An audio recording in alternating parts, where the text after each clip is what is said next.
și bine ați revenit pe canalul meu. În acest video aș dori să vă prezint toate obiectele sau lucrurile pe care le am mai vechi, mai antice, deoarece în momentul în care vom avea casa noastră, eu și Alinu, îmi voi dori să fac un colț doar cu lucruri mai vechi. Așa că în această zi vă voi prezenta toate obiectele vechi pe care le-am colecționat până în prezent. Voi începe prin aceste discuri, unele mai vechi, marea majoritatea, l-am doar acest nou de la Queen, pe care l-am primit împreună cu gramofonul și acestea desigur vor fi poziționate în colțul cu lucruri mai vechi. Deci primele două discuri sunt de la Queen. Mai am un disc de la Ștefan Hrușcă și Vasile Șeicaru, în care sunt 9 piese. Muzica este de la Ștefan Hrușcă și Vasile Șeicaru, iar versurile de la George Țărnea și Dan Verona. Mai departe, un nou disc este de la Privilege, Tony Wilde. Piesele sunt în engleză, sunt în număr de 12 și are doar un disc.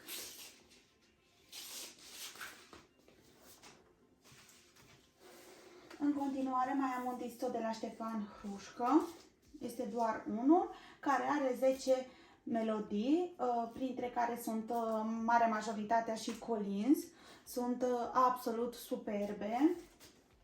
Haideți să vă pun unul să auziți, să ascultați mai degrabă.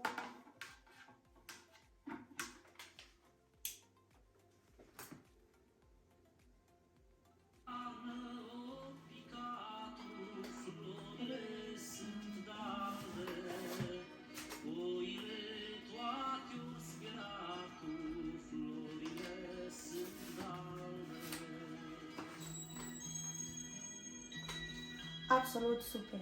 Aceasta a fost o formație foarte populară pe vremea mamei mele, când a fost foarte tânără, Modern Talking, Brother lui, și are doar două piese. Pe partea A are o piesă și pe partea B are o piesă. În continuare, următorul disc este de la Mircea Baniciu, Ploaia, și aceasta conține 9 piese. Încă un disc micus de la Ionel, care, Clipa de vis, Tudor, Ionel Tudor, are două piese, Oare și Clipa de vis. Ia să vedem cum sunt.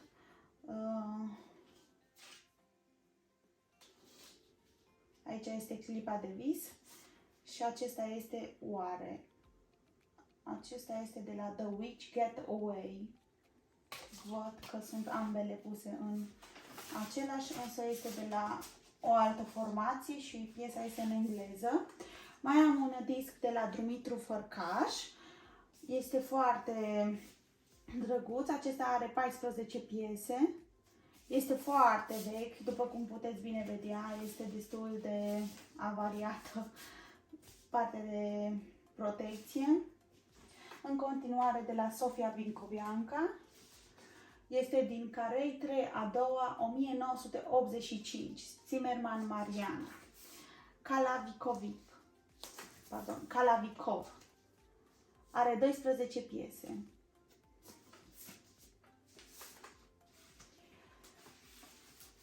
În data de 14 a 8-a 1985, Mariana Zimmerman. Lucia Altieri, La Felicita. Are 10 piese. După cum puteți vedea de pe spate, se vede clar că este foarte vechi. Îmi place că pe unele dintre ele mama mea a scris numele și data, așa că putem să știm cam în ce perioadă le-a achiziționat. Acestea sunt ceva mai vechi, sunt doar într-o hârtie și sunt de la Băcărescu, Luxandra Băcărescu. Și are 7 piese. Muzica și interpretarea este de Tudor Gheorghe. Aceasta este la fel.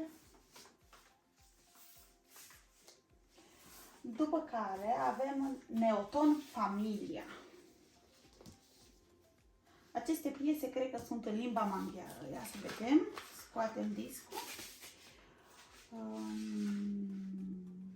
Da, într-adevăr, sunt în limba maghiară.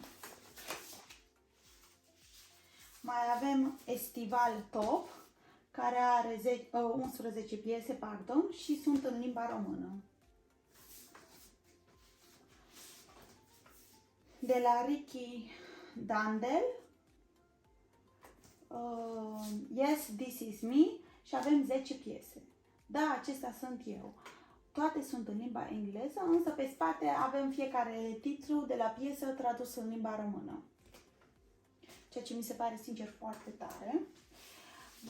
Avem tot așa de la Zimmerman Mariana, mama mea, în data de 14 noiembrie 1985 și a scris în paranteză și ziua miercuri. Estival Top, tot așa are 11 piese.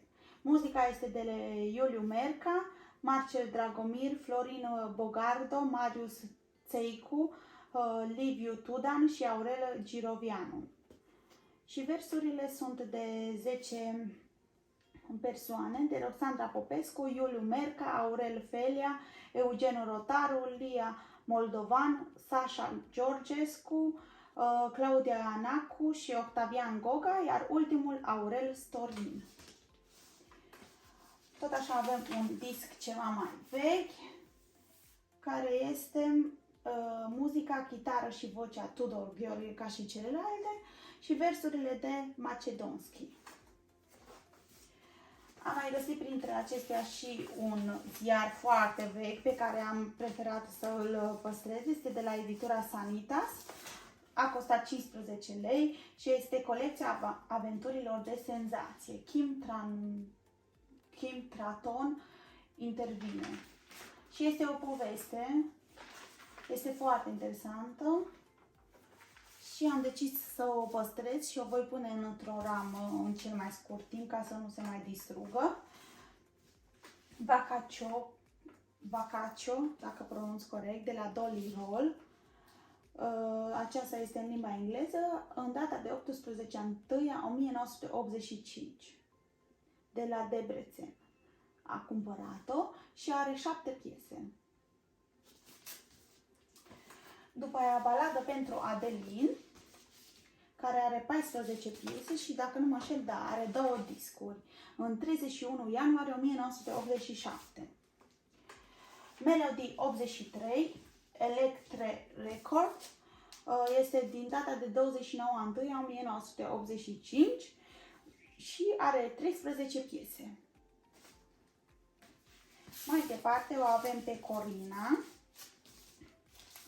care are 11 piese, Strada Speranței, Rămâne o artistă, Drumul spre tine, Noi trei, Să-mi vorbești de primăvară și așa mai departe. Sunt melodii românești. Ilie Micolov, Dragoste la prima vedere, are 9 piese, printre care are și câteva de dragoste. Ninge iar pe strada mea, aceasta este ceva mai de iarnă, dacă putem să spunem. Semnalul, Trenul, Cursă de persoane, Apahida Cluj-Napoca, are 10 piese. Mi se pare foarte amuzant titlurile de la acest disc. Prima piesă este Trenul, Cursă de persoane, Apahida Cluj-Napoca, Racul, Broască și o știucă, Colorând o frază, Copiii pământului, versul, Generația noastră, Râul, Vara amintirilor, Hore pe smalț, Orizont și înălțime. Foarte simpatice versurile, titlurile piesei. În continuare avem de la Savoy Anotimpuri, care are în total 10 piese. Savoy, formația și titlul acestui volum, acestui disc este Anotimpuri. Mai avem Express, care sunt 11 piese. Sunt din 16/3/1985, cred că din care e achiziționat, și sunt versurile în limba română. În continuare avem Music for Guitar, dacă pronunț corect, este în limba germană. Încă nu l-am ascultat sincer niciodată, însă îl voi pune, sunt chiar interesantă să văd cum sună. Mai avem în ritm de vals, care are 12 piese și sunt în limba engleză. După aia mai avem de la Chopin, balada F-moll Mazurki 830, William Wolfram, și care are în total, cred că 4, da.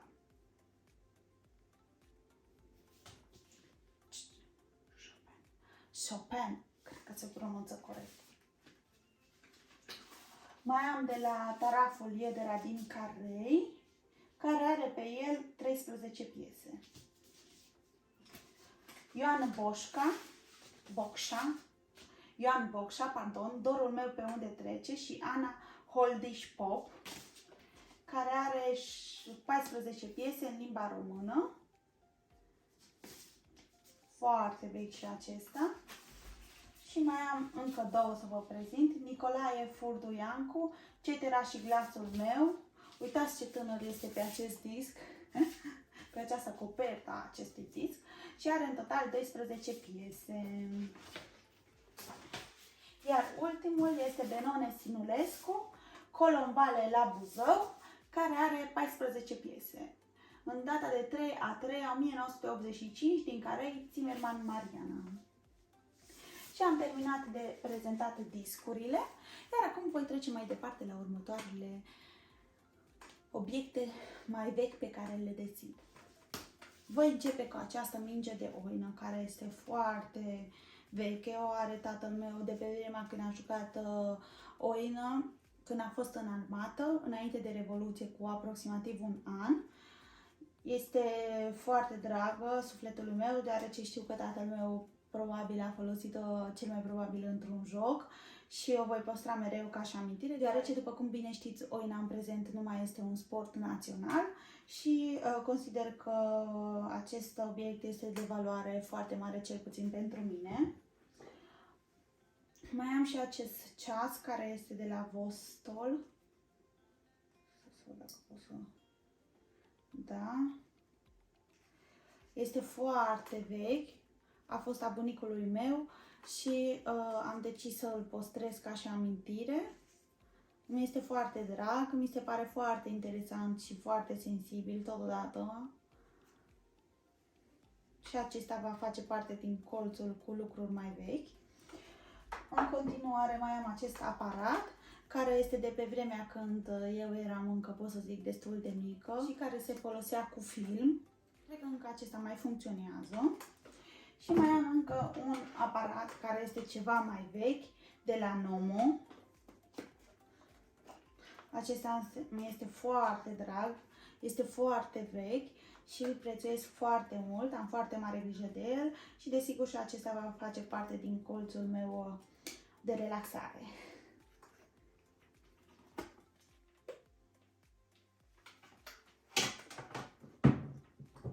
Iar spre final am să vă prezint această mașină de scris, care este încă funcționabilă, însă doar trebuie să mai adaug tuș, dacă nu mă înșel, deoarece nu mai scrie pe hârtie, nu mai are tuș, însă este foarte funcționabilă și îmi place foarte mult, am foarte mare grijă de ea. Când eram mai mică chiar o foloseam, mai scriam și eu, îmi plăcea super mult. Practic mă jucam cu ea, nu altceva. Cu aceasta a scris mama mea scrisori tatălui meu când a fost în armată, așa că o voi prețui pentru totdeauna. Am mai găsit câteva obiecte vechi pe care le voi pune în bucătăria mea sau pe raftul cu cărți de gătit. Este un strop de sărbătoare care le primeam anual de Crăciun de la Dr. Edgar cu rețete. Încă una care mi este foarte dragă mie, cărticica, Crăciun și Revelon în familie, în țară, în lume. Este din anul... costă 3,50 lei, din 2006 și este plină de rețete de Crăciun. Totdeauna așteptam această revistă, îmi plăcea foarte mult. Și aici mai am câteva cărți care sunt, pot să zic, chiar antice, după cum puteți bine vedea, nu mai are nici coperta, nici una dintre ele.